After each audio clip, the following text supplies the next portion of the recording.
بسم اللہ الرحمن الرحیم. السلام علیکم. یہ جو ویڈیو پیش کی جا رہی ہے اس کے لیے دو تین وضاحت ضروری ہیں. سب سے پہلے یہ ایک غیر ملکی چینل قطر کے الجزیرہ کی ڈاکومنٹری ہے. اس کے تمام کنٹینٹس سے ایگری ہونا ضروری نہیں ہے، لیکن یہ ایک ریسرچ ہے ان کی، اور اس کے بہت سارے مواد کا تعلق ان کی اپنی ریسرچ سے ہے. اتفاق ضروری نہیں ہے، لیکن پیش کرنے کا مقصد یہ ہے کہ انٹرنیشنل میڈیا یا ریسرچ گروپ یا مختلف یونیورسٹیوں کے پروفیسر کے خیالات سے تیار کردہ یا ان کی کاوشوں سے تیار کردہ یہ ڈاکومنٹری ایک جرنل آئیڈیا دیتی ہے کہ کس طرح خلافت و ملوکیت کو ڈیفائن کیا گیا ہے. دراصل مولانا مودودی صاحب نے بھی ایک کتاب لکھی تھی خلافت و ملوکیت، یعنی کس طرح خلافت ملوکیت میں تبدیل ہوئی. اور یہ ڈاکومنٹری بھی بیسیکلی کوشش اس ریسرچر کی یا پروڈیوسر کی یہی ہے کہ وہ یہ ثابت کرنا چاہتا ہے کہ خلافت کس طرح ملوکیت میں تبدیل ہوئی. حتیٰ کہ یہ ایک قدم اور آگے اس نے ریسرچ کی ہے کہ خود بذات خود خلافت کا جو نظام ہے یہ بھی بعد میں تیار کیا گیا حضور صلی اللہ علیہ وسلم کی، اور اس کا نام اور اس کے تمام اہداف جو ہیں ان کا تک مقرر کرنا یہ ظاہر کرتا ہے کہ یہ ایک سرکار ختمی مرتبت کے بعد یہ سلسلہ شروع کیا گیا ہے. اور ایزمپشنز، اہم چیز یہ ہے کہ ایزمپشنز پہ. اب آپ اس ویڈیو کو دیکھیں. The Khlafet, a form of rule in Islam that lasted for almost 13 centuries, from the death of the Prophet Muhammad to the overthrow of the last Ottoman Caliph in 1924. The Arabic term for caliph is Khalifa, which actually in essence simply means a successor or a deputy. The ruler of the Islamic world would call himself Khalifat Rasulillah, the successor of God's messenger. Through the centuries, the title of Caliph is a term that has been used and at times abused. In June 2014, a militant group calling itself the Islamic State in Iraq and the Levant, or ISIL, declared the establishment of a caliphate. A call rejected by most Muslims around the world.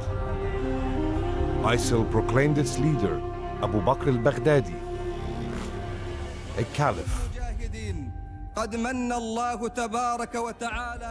appropriating a title imbued with religious and political significance, and casting a dark shadow over a rich history.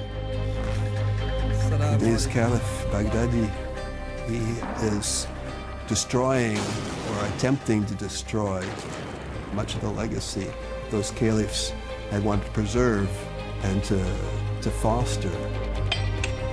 المفاهيم متخلفة لا تدرس التاريخ ولا تفهم الواقع. حتى الآثار التي طمست يقولون انها اصنام، ما هذه كانت موجودة في زمن الصحابة لما طمسوها. This is the story of a title that originated 1,400 years ago, that spanned one of the greatest empires the world has ever known. This is the story of the Caliph.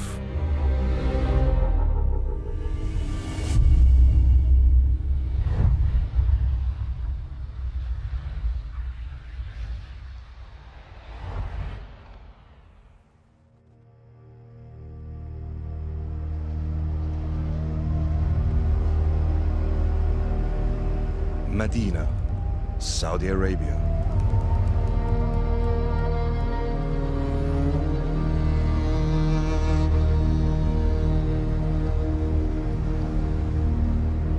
last resting place of Muhammad, the Prophet of Islam.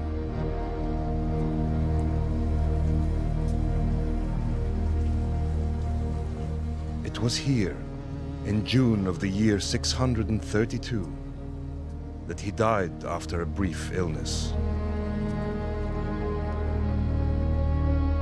The Prophet left behind a young and vibrant Islamic state, uniting most of the tribes of the Arabian Peninsula, with Medina as its capital.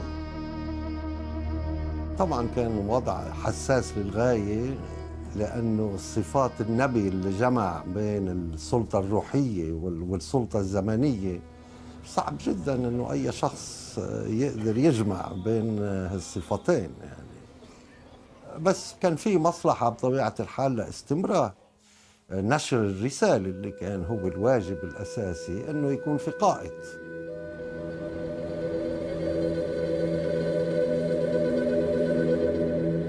Ten years earlier, Muhammad and a group of his early followers, who would come to be known as the Muhajirun, or the emigrants, had fled Mecca and persecution by the pagan leaders of their own tribe, Quraysh.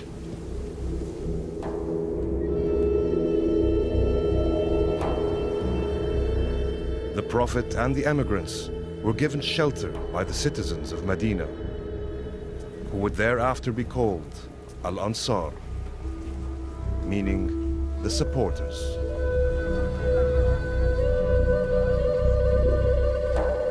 Together, these two groups formed the Sahaba, the close companions of the Prophet. His successor would come from one of them. الأنصار شعروا بأنهم أهل البلد وأهل العدد، ولذلك من حقهم أن يتولوا هذا الأمر بعد الرسول.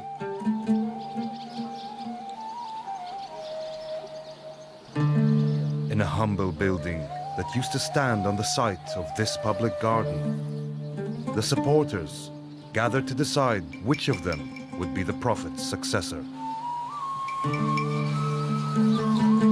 But two of the leading emigrants, Abu Bakr and Umar, interrupted their deliberations. المهاجرون ردوا أنه نحن الذين تركنا بلادنا وهاجرنا، نحن الأهل الإسلام الأول إلى غير ذلك. كانت المحاججة مبنية على أساس ديني. After hours of heated debate, the claim of the emigrants was judged to have precedence. أبو بكر قال أترضون عمر؟ قال لا أتقدم عليك، أنت الذي كنت تتولى الصلاة بعد الرسول، أمدد يدك أبايعك. لذلك أسرع وبايعه. هذه السرعة هي التي حلت المشكلة، لأنه بعد أن بايع عمر قدم كبار الأنصار فبايعوا. In a humble building in Medina, a new age had begun. A new title written into history. A title that would ring down the ages. The first Caliph of Islam, the successor of Muhammad, was to be Abu Bakr as-Siddiq.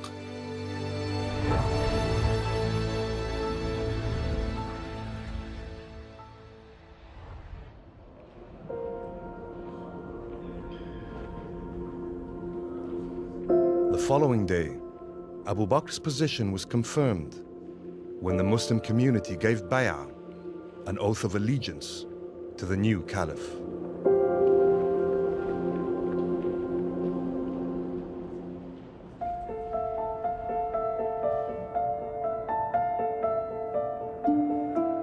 O people, a big task has been assigned to me. Now it is beyond doubt that I've been elected your emir, although I'm not better than you. Obey me as long as I obey Allah and His Prophet. When I disobey Him and His Prophet, then obey me not.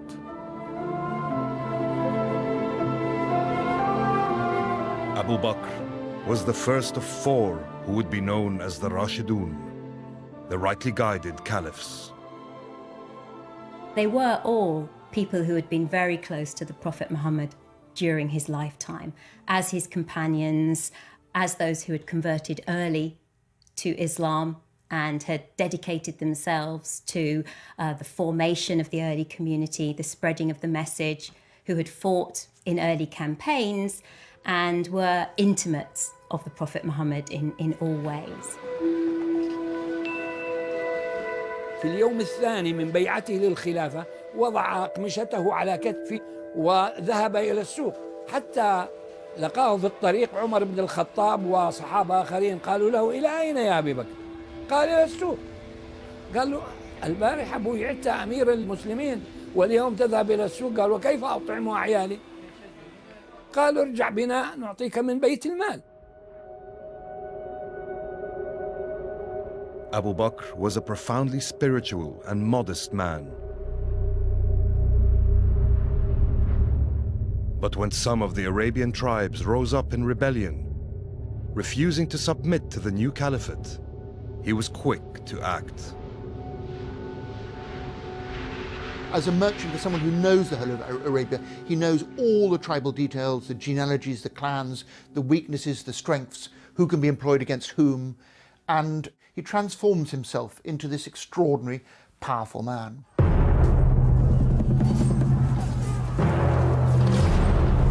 Abu Bakr declared war on the rebel tribes, and after a year of heavy fighting, he emerged victorious.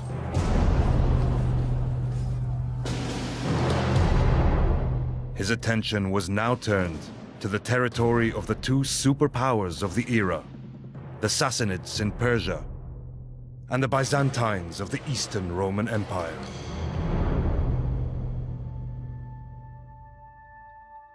In an audacious move, taking on both empires at once, he launched the Muslim conquests.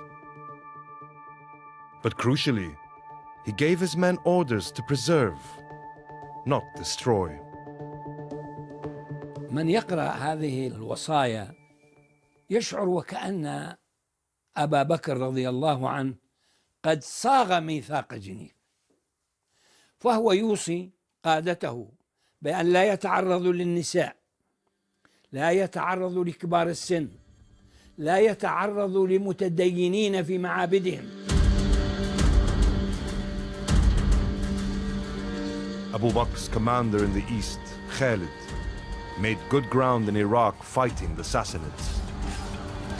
But the four armies sent to attack Byzantine garrisons in the Levant were meeting heavy resistance.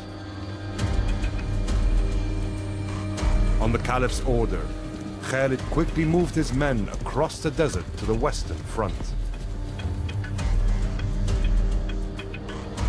In August 634, on the fields of Ajnadin, here in Palestine, the Muslim armies gathered to take on the might of Byzantium in battle. لما التقى خالد بن الوليد مع الجيوش الأربعة وجد أن الروم قد حشدوا حشدا هائلا، وأن الجيوش الإسلامية كل قيادة تقاتل من غير تنسيق مع الأخرى، فقال لهم كلمة مهمة، قال: إن فرقتكم أنفع لعدوكم من أي مدد، فأعطوني القيادة في اليوم الأول، فحسم المعركة في اليوم الأول.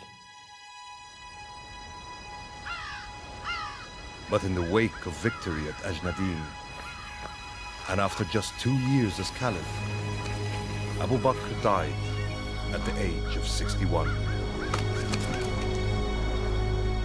There's no moment where there's an election or a council and we just have this placement, as it were, like a vice president coming onto the throne of the Caliph when Omar comes there.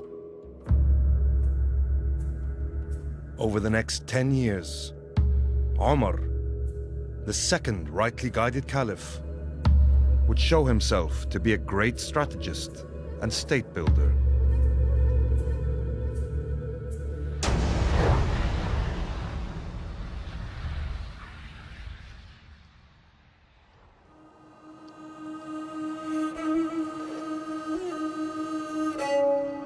A few days after he became Caliph, Omar's armies, once more under Khalid, conquered Damascus.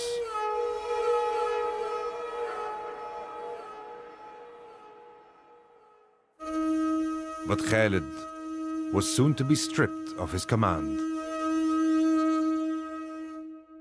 ربما الغرور يصيب المنتصر أحيانا، وربما بدت لعمر بعض هذه الظواهر عند خالد فأراد أن يوقفه عند حده، لأن منهج عمر بن الخطاب إنما انتصرنا بالإسلام ولم ننتصر لا بعمر ولا بخالد.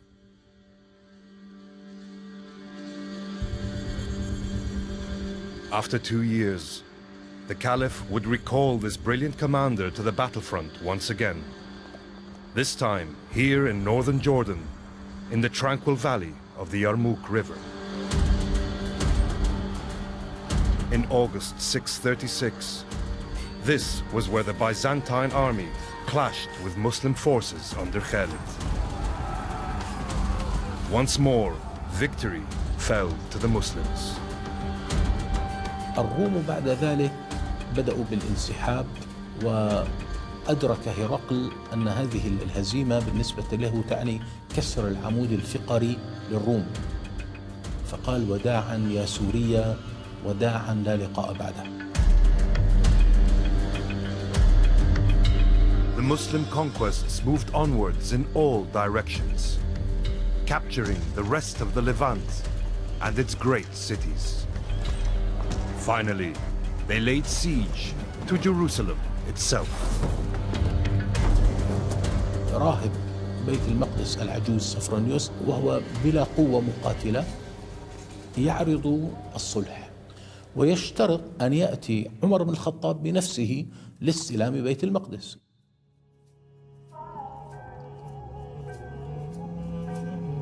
Jerusalem's significance lay, as it still does today, in its position as a holy place for the three great monotheistic religions: Judaism, Christianity, and Islam. Only for Jerusalem was Omar prepared to make his first and last journey as Caliph.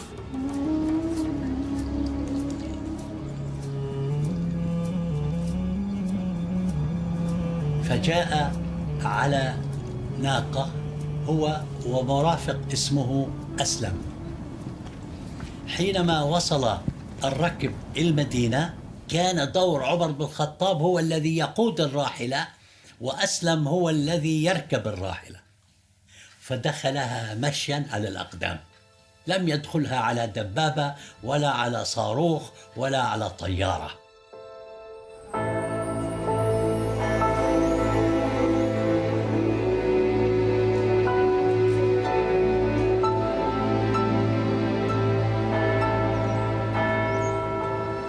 Sophronius the Patriarch welcomed Umar, gave him the keys of the city, and then told him to come and pray in the Holy Sepulchre, the holiest church of Christendom.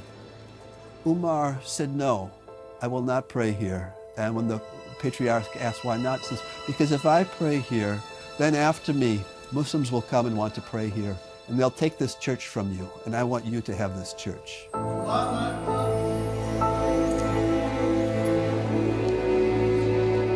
Instead, Omar prayed just outside the church. In later years, on the exact spot, this mosque was erected, bearing the Caliph's name. To this day, a copy of the pledge that Omar gave to the Christians of Jerusalem can be seen hanging on the walls of this mosque. This is an assurance of peace and protection given by the servant of Allah, Umar, commander of the believers, to the people of Jerusalem. He gave them an assurance of protection for their lives, property, church, and crosses, as well as the sick and the healthy, and all its religious community. It's a wonderful journey, and so many stories about Omar, about the puritanical commander. But in his journey to Jerusalem, he's at his best. He is sorting out the faith traditions, honouring them in a city that can be shared by all faith communities.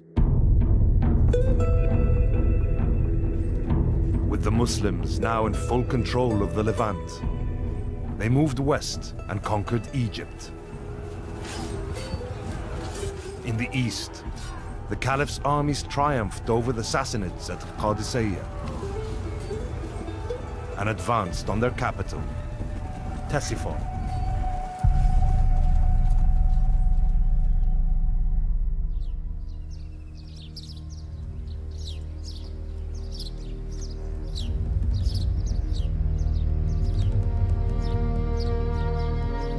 At the time, the largest city in the world. All that remains today of Ctesiphon is the Arch of Khusru, once the throne hall of Persian emperors.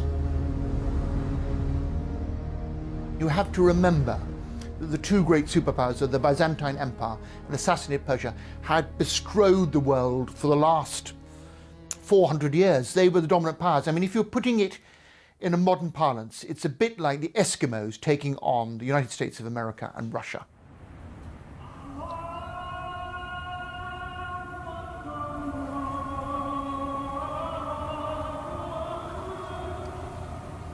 In October 644, at the height of his powers, and while leading the Fajr, dawn prayers, Omar was assassinated by a disaffected Persian slave.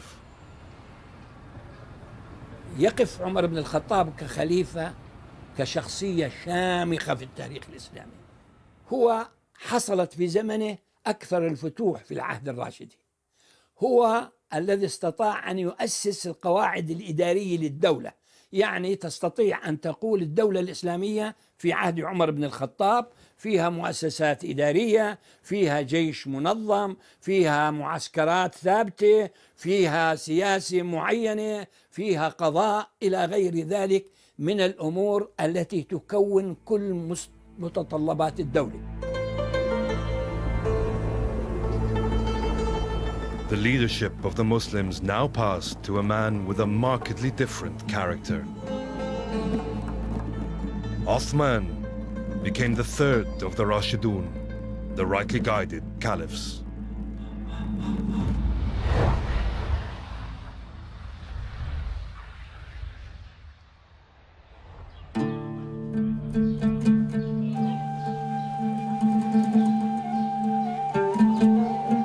A shrine in Kairouan, Tunisia. Resting place of one of the Sahaba, the Prophet Muhammad's close companions.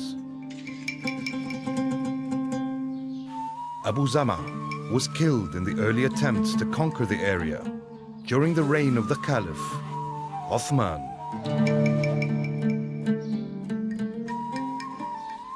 الحملة المنظمة الأولى هي حملة عبد الله بن سعد ابن أبي سرح اللي هو أخ عثمان من الرضاع.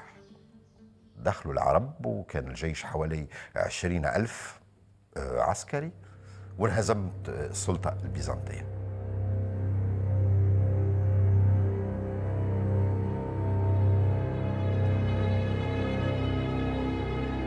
At first successful, the campaign soon ran into problems over the division of the spoils of war. الخلافة تأخذ خمس الغنائم. عثمان بن عفان لتشجيع القوات العسكرية يعطيه خمس الخمس.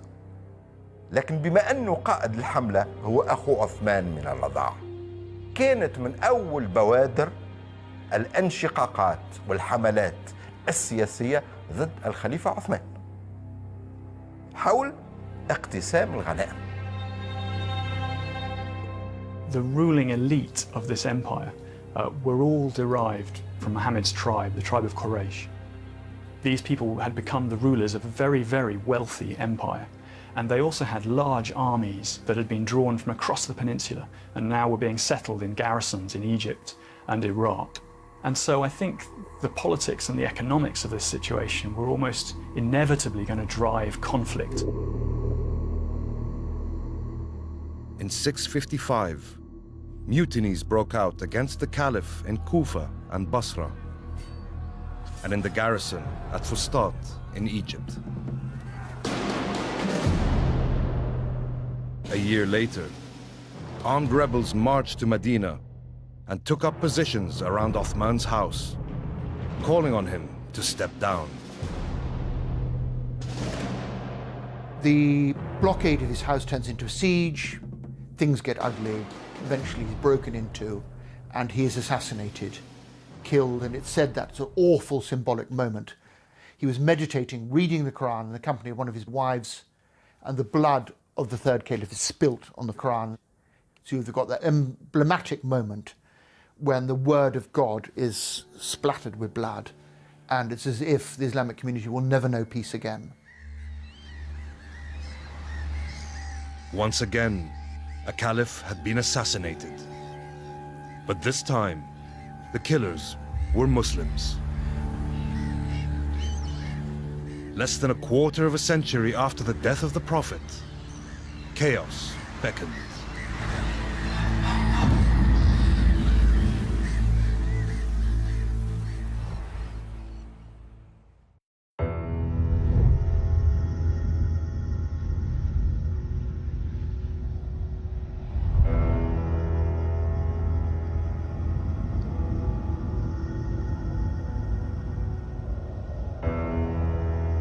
The year 656.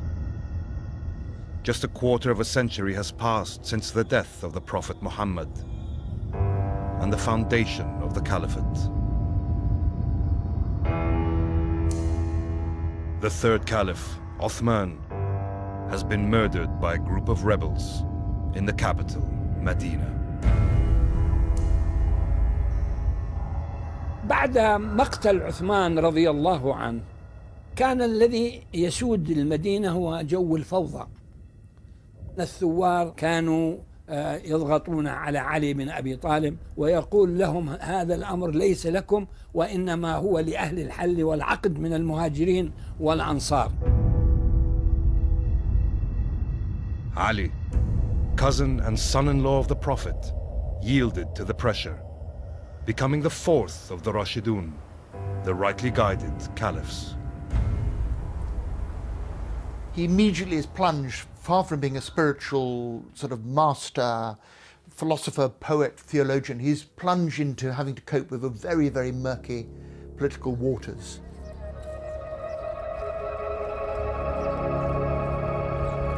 Kufa, Iraq, bedrock of support for the new caliph, Ali.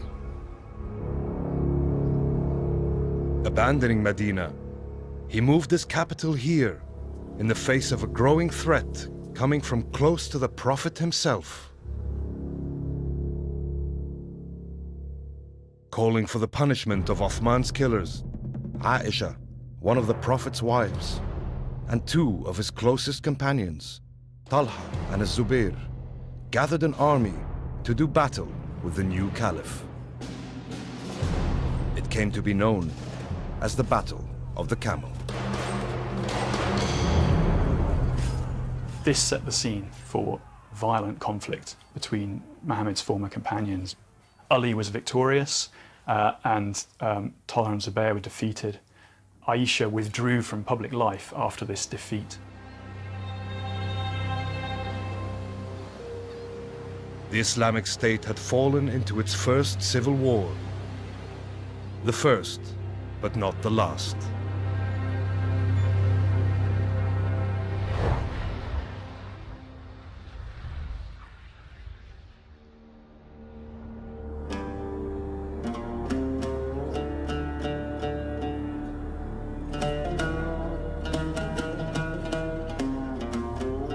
Damascus, the Syrian capital.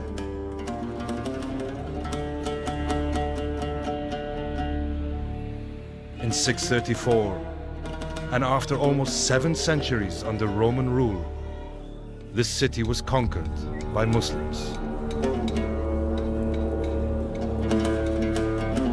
Muawiyah, an army commander, was appointed governor of Damascus, and later the entire province. معاوية بن أبي سفيان مكث في الشام واليا بحدود 20 سنة، فاستطاع أن يصطنع الناس ويعاملهم بطريقة سياسية. هو لم يضيق عليهم وسمح لهم بالعيش كما يراؤون، لذلك الشاميون شعروا بأن معاوية هو الأصلح إليهم. Muawiyah came from the same family of the Quraysh tribe, the Umayyads, as the murdered Caliph Uthman. He refused to give the oath of allegiance to the new Caliph, Ali. Many of Uthman's relatives began to demand that Ali hand over those killers for justice. And the center of Umayyad resistance to Ali was Syria, which was governed by a member of Uthman's family, his second cousin, a man called Muawiyah. In 657, Ali marched northwards to quell Muawiyah's mutiny. They met at a battle called the Battle of Siffin, which was inconclusive, and they agreed to negotiate. This proved to be a canny decision on the part of Muawiyah because it split Ali's support. Some of his supporters felt that he shouldn't be negotiating. As the caliph, he should just fight until he'd established his power.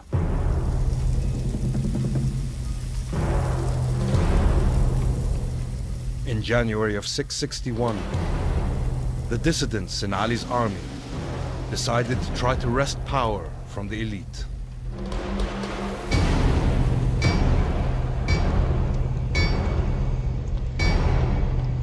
They planned to assassinate Ali, Muawiyah, and his ally Amr, the governor of Egypt. But their conspiracy ended with only one victim, Ali, the Caliph.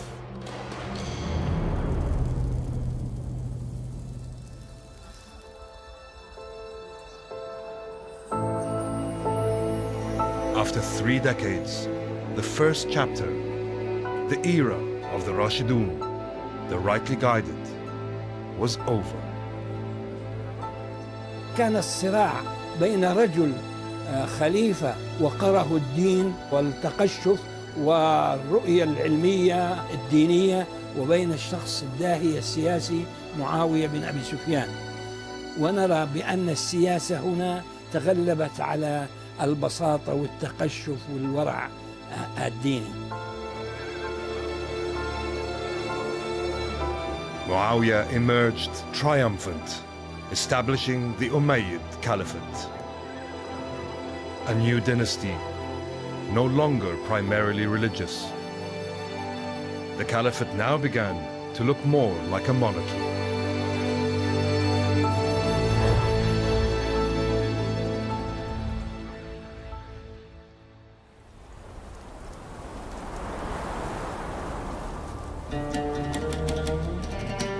The ruins of Anjar in eastern Lebanon.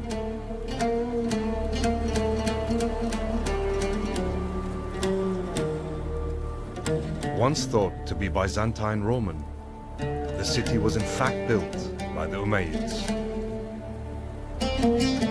They had adopted the architectural style of the Byzantines, along with their structures of imperial rule.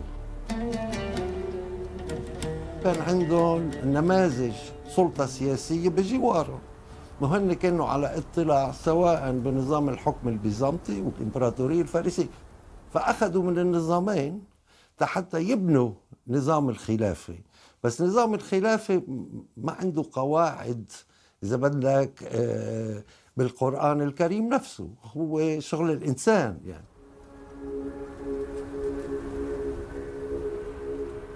Under Muawiyah, the Caliphate changed its form. And as a king would have done, he named his son Yazid as his successor. The early caliphate was not dynastic. People were chosen by being designated by their predecessor or by groups who consulted amongst themselves. So it was, if you like, elective in the loosest possible sense of the word. And that's how the first 4 caliphs were chosen by, if you like, the consensus of the early Muslim community. Yazid became caliph on his father's death in 680. His rule was to plunge the state into another civil war.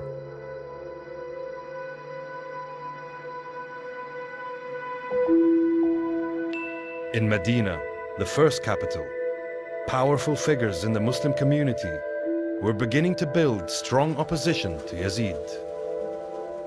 Particularly important examples are Abdullah, the son of Zubayr, who had challenged Ali in the first civil war. Also Hussein, the son of Ali, who had been caliph during the first civil war.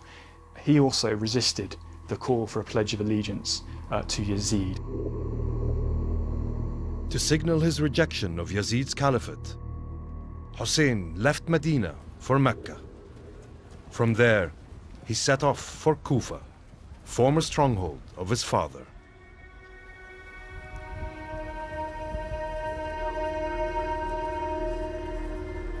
But in October 680, here in Karbala, Iraq, Yazid's forces trapped and killed Hussein and most of the members of his family. Nonetheless, opposition to Umayyad rule was far from over. Abdullah ibn Zubayr refused to pledge allegiance to Yazid. He described himself as the one who seeks sanctuary in God's house and went to Mecca, sought refuge there. Yazid decided to send an army against Abdullah ibn Zubayr. But Abdullah ibn Zubayr was saved by the premature death of Yazid. At that moment in 683, he proclaimed himself caliph. Meanwhile, in Damascus, Muawiyah II, son of Yazid, was installed as the third caliph of the Umayyad dynasty. But within a few weeks, he died leaving no son, no successor. A power vacuum seized on by the rival caliph in Mecca.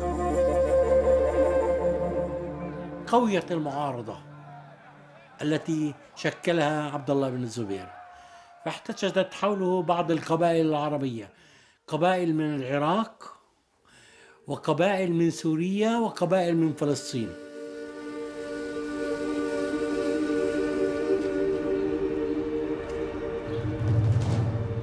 Amman, the Jordanian capital.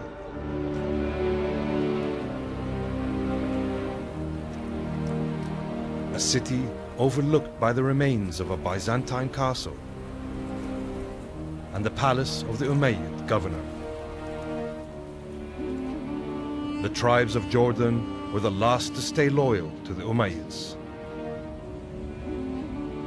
In 684, a tribal gathering held here chose Marwan as the new Umayyad caliph.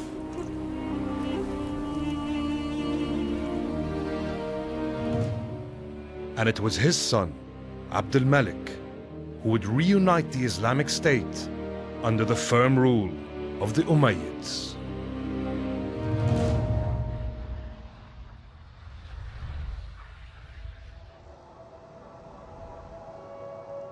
The Dome of the Rock, Jerusalem's most recognizable landmark. Built on the orders of the Umayyad Caliph, Abd al-Malik, this is the third holiest site in Islam.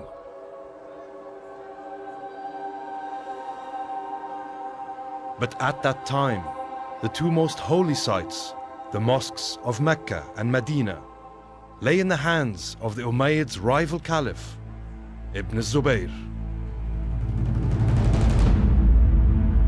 In 691, al-Hajjaj, a ruthless Umayyad general, set off for Islam's holiest place with a powerful army. Abd al-Malik sent him to besiege Mecca and defeat Ibn Zubayr, perhaps because Abd al-Malik himself didn't want to be too closely associated with the damage to the shrine. Al-Hajjaj put Mecca under siege, and a desperate Ibn Zubayr took shelter in Islam's most sacred shrine, the Kaaba. But Al-Hajjaj was not to be deterred and bombarded it with a catapult. After 8 months of determined resistance, Ibn Zubayr was killed in last-ditch fighting. واستطاع عبد الملك بن مروان أن يعيد توحيد الدولة الإسلامية مرة جديدة وأن يعيد سياستها بشكل رائع ويقوم بحركة الفتوحات ومنجزات كثيرة تحسب لعبد الملك بن مروان في سياق بناء الدولة العربية الإسلامية. After 2 decades as caliph, Abd al-Malik bequeathed a legacy of stability to his son, Al-Walid. On that foundation, Al-Walid would build a still greater empire.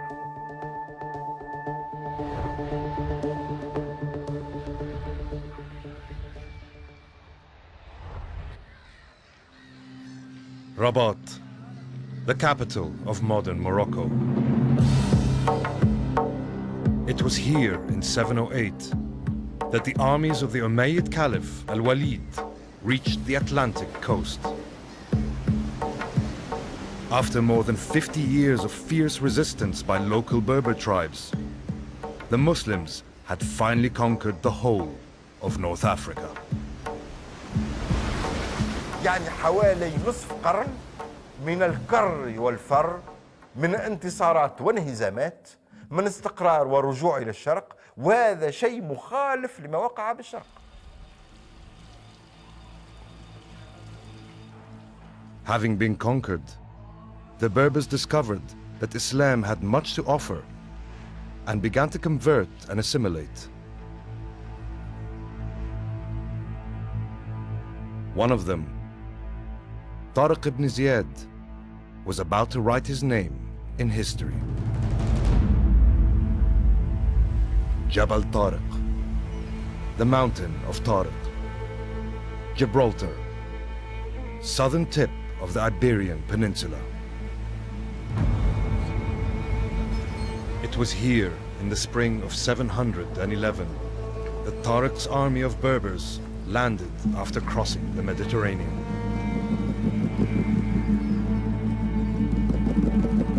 Inside 3 years, he had toppled the Visigoth rulers and secured almost total control of the peninsula, turning it into a caliphal province known as Andalusia. فهو بربري ولكنه مسلم قبل كل شيء، يعني دخل في الدين الجديد وصار من أبطال الدين الجديد، من أبطال الإسلام. Along with the great conquests in Europe, there was more success in Asia. Muslim armies began advancing towards what is today Pakistan, Afghanistan, and the Central Asian republics.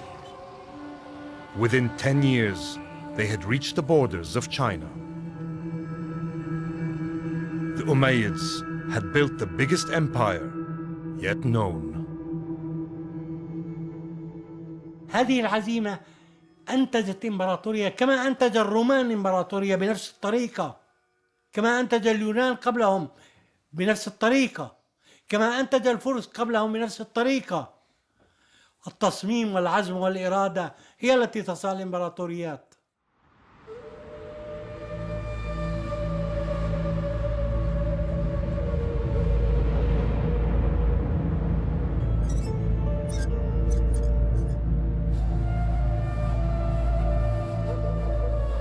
Unlike the traditions of early Islam, the walls of Qusayr Amra in the Jordanian desert are painted in a Byzantine style. Here, Al-Walid is depicted not as a religious figure, but as an emperor.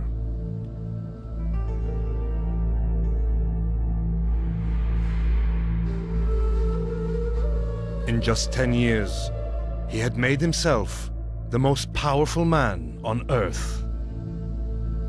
But his successors would struggle to retain that power.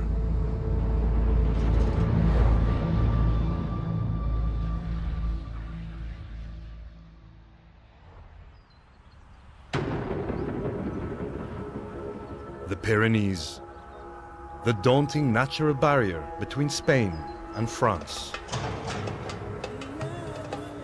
In 732, under the command of Abd al-Rahman al-Ghafiqi, the governor of Andalusia, Muslim forces crossed these mountains into French territory.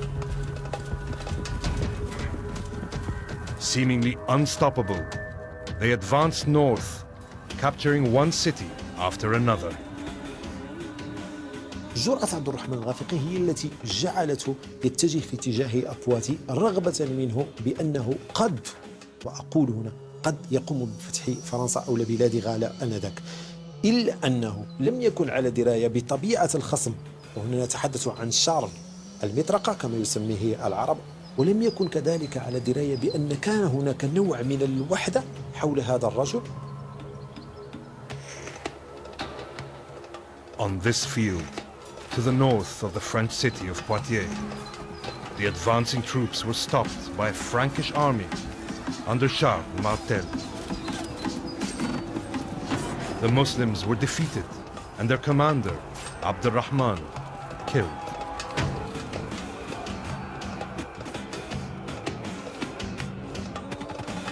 Muslims remember this battle as the Martyrs' Yard, but European history knows it as the Battle of Tours, a victory that stopped the northern spread of Islam and saved Christian Europe.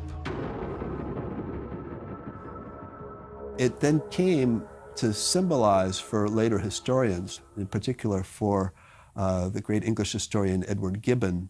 He saw it as a decisive turning point in the battle between Europe and the Muslim world. And he famously said that if it hadn't been for Charles Martel in Tours, we would now be preaching the Quran in Oxford.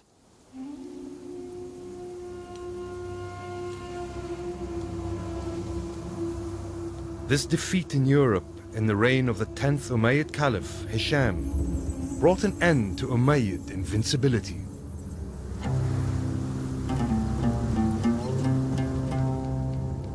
And just as his palace in Jericho, Palestine, lies in ruins today, Hisham's death in 743 threw the whole state into chaos.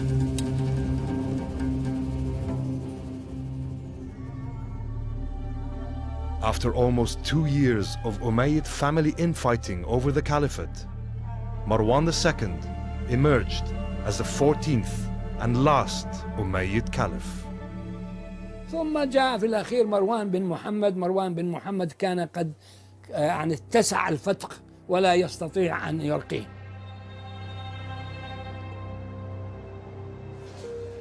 Absorbed by his efforts to contain trouble at the heart of the state, the new caliph was oblivious to grave events unfolding in the east. A rather mysterious leader who's remembered by the name Abu Muslim was calling for pledges of allegiance to the Prophet's family, and he managed to draw a substantial following from eastern Iran into an army to oppose Umayyad rule. The rebel army marched westward and captured Kufa in Iraq. In November 749, here in the city's mosque, Bay'ah, the oath of allegiance, was given to the first Abbasid caliph. They proclaimed a man as caliph called Abu al-Abbas as-Safah, and he was a descendant of one of the Prophet Muhammad's uncles, and he based his claim to the caliphate on that kinship with the Prophet Muhammad.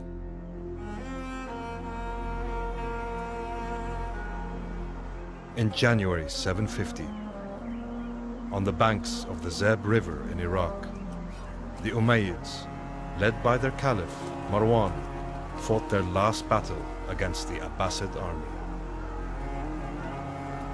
After a heavy defeat, Marwan escaped westwards. That summer of the year 750, he was killed by the Abbasids. After 90 years in power, the Umayyad Caliphate had been brought to an end. Why the Umayyads lost power and what exactly happened in the Abbasid revolution is a difficult question, but it seems to be related to this ongoing sense that the Prophet's family had a right to rule the Khlafet. And this was a problem that the Umayyads never really successfully contained. Some Muslims believe that the Caliphate should always have remained strictly within the Prophet's bloodline.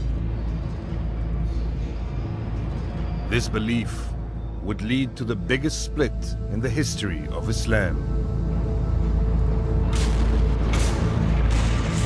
A split which is still exploited to this day. The centuries-old divide between Sunni and Shia.